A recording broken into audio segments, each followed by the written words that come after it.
Meus amados irmãos em Cristo Jesus, a paz do Senhor, que Deus venha te abençoar nessa tarde maravilhosa que Deus tem nos preparado, sempre agradecendo a Deus pelas bem-aventuranças, pelas provas, pelas bênçãos e vitórias, pelas proteções e livramentos que Deus tem nos dado dia após dia.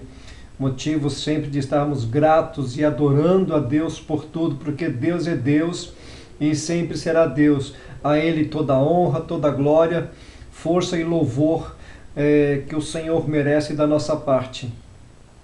Hoje eu quero estar falando algo muito específico, direto, objetivo, claro, para que haja uma boa compreensão perante a palavra de Deus. E com certeza estamos dia após dia aprendendo com o Senhor. O Espírito Santo tem nos mostrado, tem nos usado a falarmos coisas sérias, para que haja mudança e transformação de vidas e com certeza para que obtenha salvação eterna em Cristo Jesus. Amém? Hoje eu quero estar falando algo demasiadamente importante para todos nós.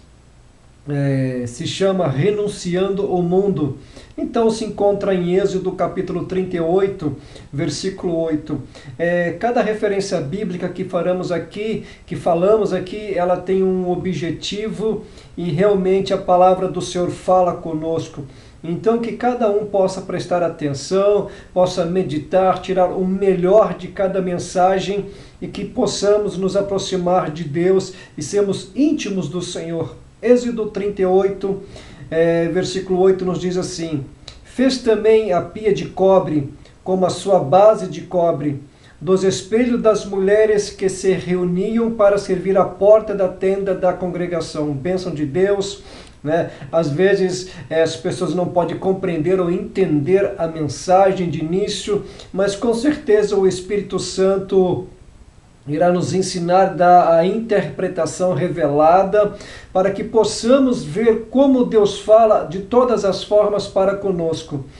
E nós podemos analisar no livro de Tito, capítulo 3, versículo 5, assim: não pelas obras de justiça que houvéssemos feito, mas segundo a sua misericórdia, nos salvou pela lavagem da regeneração e da renovação do Espírito Santo. Então agora nós vemos que realmente já faz sentido aquilo que nós lemos em Êxodo 38, versículo 8, que nos diz assim: fez também a pia de cobre com a sua base, aonde vai água. Então realmente é algo importantíssimo. Então nós vemos que já é algo importante aqui.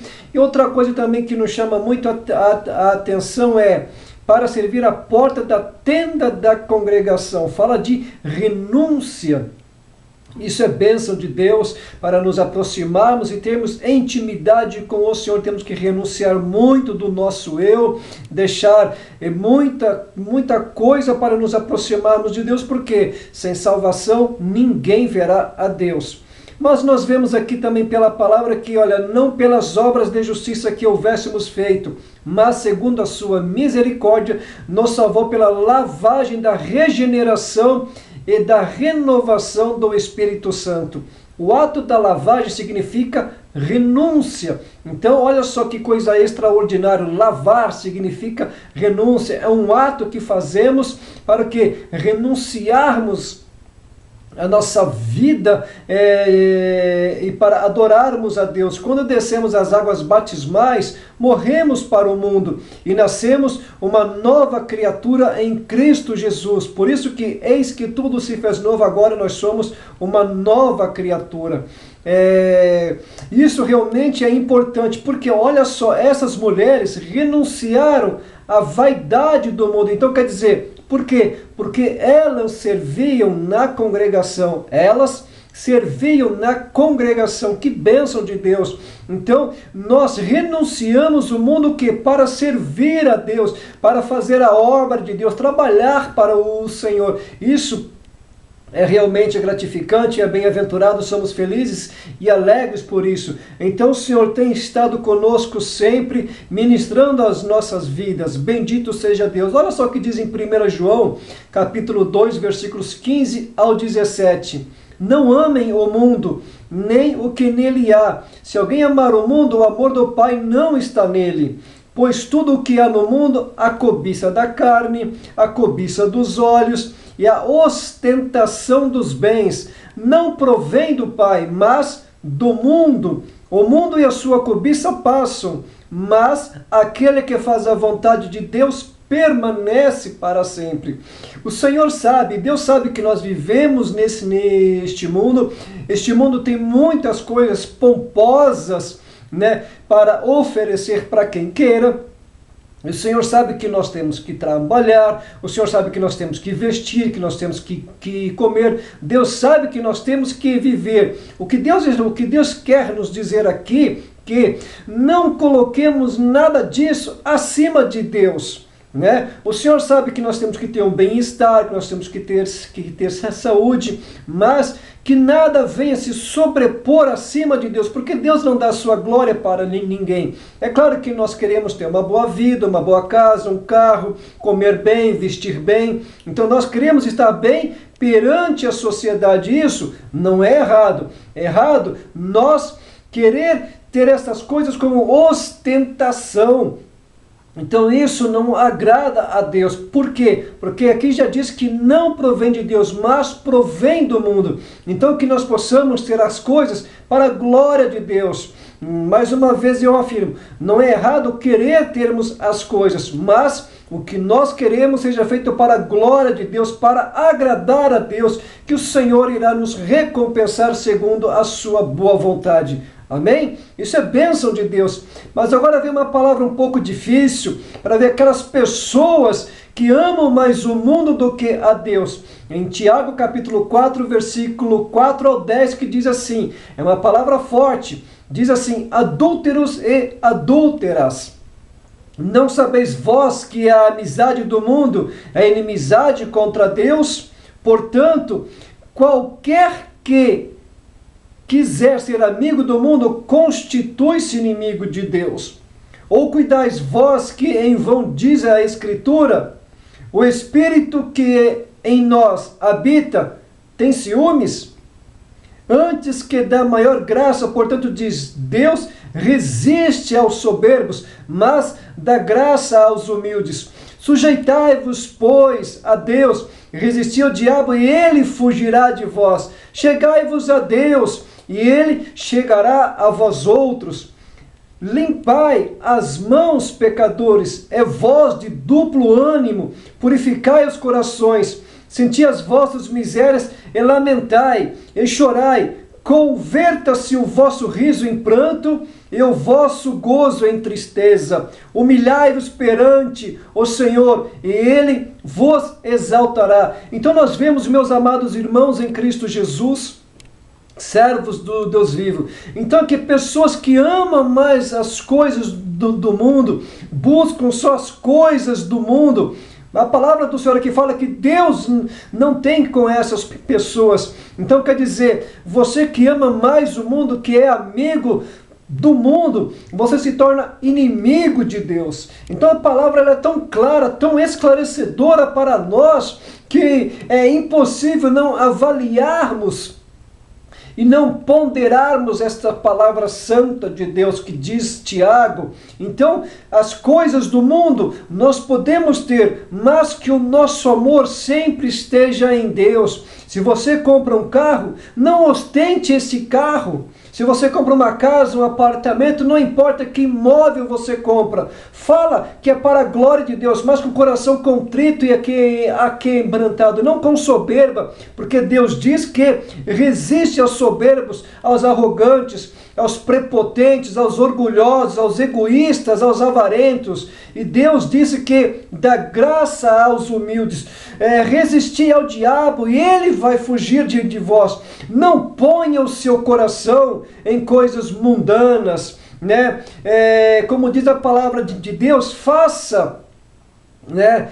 Ajunte tesouro no céu. Não é errado você ter as coisas aqui, mas mais uma vez é afirmado em segunda palavra de Deus, não ponha o seu coração nas coisas terrenas. É certo termos, mas não ostentarmos e dizer eu tenho e você não tem. Lembre-se que Jó, por não ter intimidade com Deus, perdeu tudo, pois no final ele disse: pois bem, Senhor, antes eu não te conhecia, mas agora eu te conheço. Amém? Então seja sempre humilde, chega-se sempre na presença de Deus, adora a Deus, agradeça a Deus por tudo, mesmo se está faltando algo, agradeça a Deus, porque no momento certo, como diz a palavra aqui, o Senhor vai exaltar, o Senhor vai te honrar, o Senhor vai te abençoar. A vitória é certa para aqueles que se sujeitam a Deus, resistem ao diabo e se humilham perante Deus.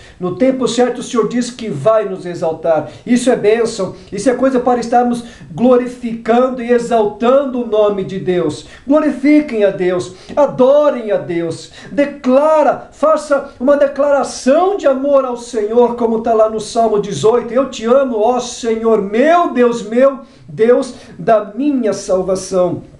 Devemos olhar para o Senhor. Isaías 45:12, eu fiz a terra e criei nela o homem, eu o fiz, as minhas mãos estenderam os céus e a todos os seus exércitos dei as minhas ordens. Olha que palavra extraordinária. Se não fosse por Deus, não estaríamos aqui. Hoje acordamos, por quê? Porque o Senhor permitiu. O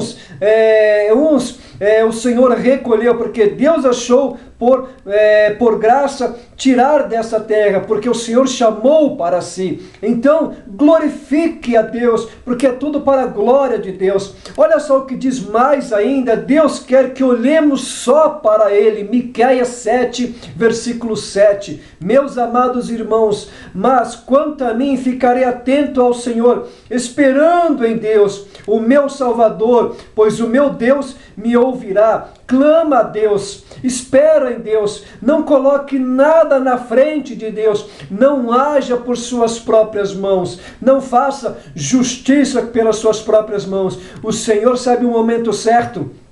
Deus está trabalhando, não existe essa história, Deus não me vê, Deus não age. Deus não age para aqueles que pecam. Por quê? Porque as mãos de Deus estão estendidas e os ouvidos atentos para aqueles que oram a Deus, mas o pecado os afasta eles de Deus, né? Deus se afasta, por quê? Porque Deus não compraz em coisas tão erradas assim. Deus ama os pecadores, mas que todos os pecadores saibam se arrepender e não pecar mais. Por muitas vezes, Jesus disse, vai e não peques mais, a tua fé te salvou. Isso é bênção de Deus. Glorifica o nome do Senhor. Meus amados irmãos, olha o que diz em Jó 19:25, porque eu sei que o meu Redentor vive e que por fim me levantará sobre a terra. Não te preocupe se você está embaixo, o Senhor sabe o momento certo, mas o Senhor vai te levantar se for humilde, simples, coração contrito e aquebrantado, na posição de serva e de servo de Deus. Espera o momento certo, diz aqui a palavra, vai te exaltar, pode ter certeza, porque Deus não é homem para que minta, tendo Ele prometido, Deus sabe que Ele vai cumprir, porque diz Ele, eu velo pela minha palavra. Deus é Deus, Deus sabe o momento exato para nos exaltar. Que bênção de Deus, que palavra extraordinária, meus amados irmãos em Cristo Jesus. Isso realmente é motivo de adorarmos a Deus. Mas tem mais ainda, clama ao Senhor, aguardando a sua resposta, sem desespero, sem angústia. Deus não fala, Deus fala. Deus quer que você se aquieta. Por quê? Porque diz a palavra de Deus, aquietai-vos e sabei que eu sou Deus. Aleluia. Olha só, Abacuque 2:1, sobre a minha guarda estarei, e sobre a fortaleza me apresentarei e vigiarei, para ver o que falará a mim, e o que eu responderei quanto eu for arguido. Amados de Deus, olha que coisa extraordinária aqui. Esta palavra tem muitas respostas para nós. Vigiarei, o que diz a palavra do Senhor em Mateus 26:41. Vigiai, vigiai, vigiai e orai, para que não entreis em tentação. A carne é fraca, mas o espírito é forte. Meus amados irmãos, espera no Senhor, descansa, mas continua ativo, continua orando, continua trabalhando. O Senhor sabe o momento certo de falar conosco. Deus pode enviar vasos do outro lado do planeta. Deus usa a natureza. Deus sabe a forma que irá falar conosco em sonho profético, ou de alguma forma. Prestai atenção, ficai atento no que o Senhor vai falar contigo, porque Deus é Deus, aleluia. Olha, para terminar, diz mais: Deus é soberano, tanto em palavras como em ações, e jamais podem ser forçadas. As coisas de Deus não são forçadas, amados do Senhor. Receba esta mensagem, renuncie ao mundo, para que você possa ser mais abençoado por Deus. Seja humilde, seja simples, seja realmente aquilo que Deus quer que ele seja para você. Seja de Deus, não seja do mundo, não seja do diabo. Amém? Palavra abençoada, palavra de poder, renovação. Te desejo uma tarde abençoada, cheio da presença do Espírito Santo. Amém, meus amados irmãos? Que Deus te abençoe em Cristo Jesus.